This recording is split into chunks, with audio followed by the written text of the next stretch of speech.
When you think of Paris, you think of romance, of cream-colored stone glowing under a soft gray sky, of deep green park chairs and the flash of a red lipstick. But if you actually open Instagram, you'll see a war. Half of you are desaturating your photos to look like old film, and the other half are posing in front of a bright pink bakery. So which one is the real Paris?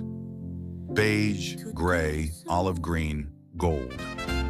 Before we talk about the color DNA of Paris, I need you to press pause on this video and go watch something first.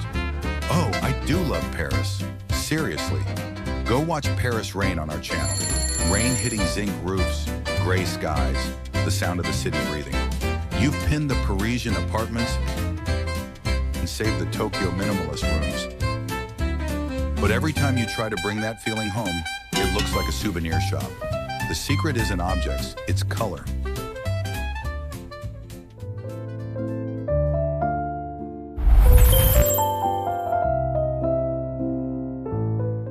In this video, I'm giving you a modern stealable system to extract the exact three-color palette from Paris, Tokyo, and Marrakech and inject it straight into a current, livable room. A Tokyo minimalist cozy nook, that warm Marrakech courtyard house. But every time you try to bring it home, it feels like a theme park, not a home. That's because you're importing objects and completely missing the actual color code. Today, I'm fixing that. Cities are controlled color atmospheres, built by light, local materials, and sometimes law. You just need 3 colors per city, and I'm weaponizing the 60-30-10 rule to do it. 60% a silent base, 30% an atmospheric shift, and 10% a grounding element. Start with Paris. Forget romance. Think gray, but not sad gray. A warm limestone grayish that soaks up that soft French light. That's your 60% silent canvas. Something like Benjamin Moore's Revere Pewter. Put it on your walls and big furniture. Now your 30% atmospheric shift. The color of those zinc rooftops. Dusty, stormy blue-gray with a hint of green. Use it on a velvet chair, lower cabinets, or the back of a bookshelf. It brings that moody intellectual vibe without feeling gloomy. Finally, your 10% grounding element. Dark wrought iron, like balcony rails and street lamps.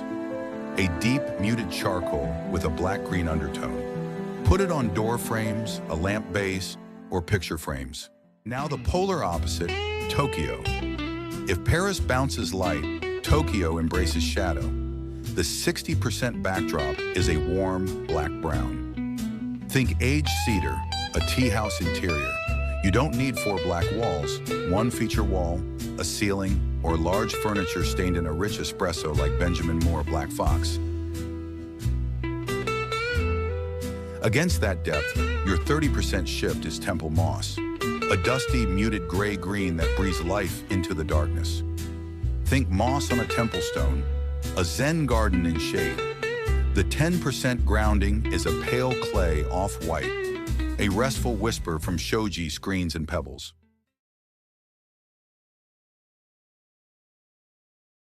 Marrakech, born from earth and light.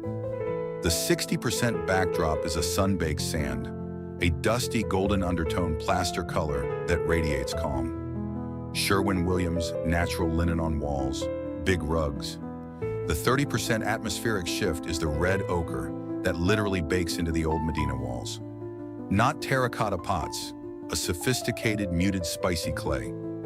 Benjamin Moore potter's clay on an accent wall, a painted console, a large piece of art. It instantly warms everything. The 10% grounding is a crisp, chalky off-white, the kind in courtyard plasterwork and sharp geometric tiles. 60-30-10 rule. If you don't know about it, watch its proper video on this channel. It's worth it. You can run this rule on any place that moves you. Copenhagen, Mexico City, Lisbon.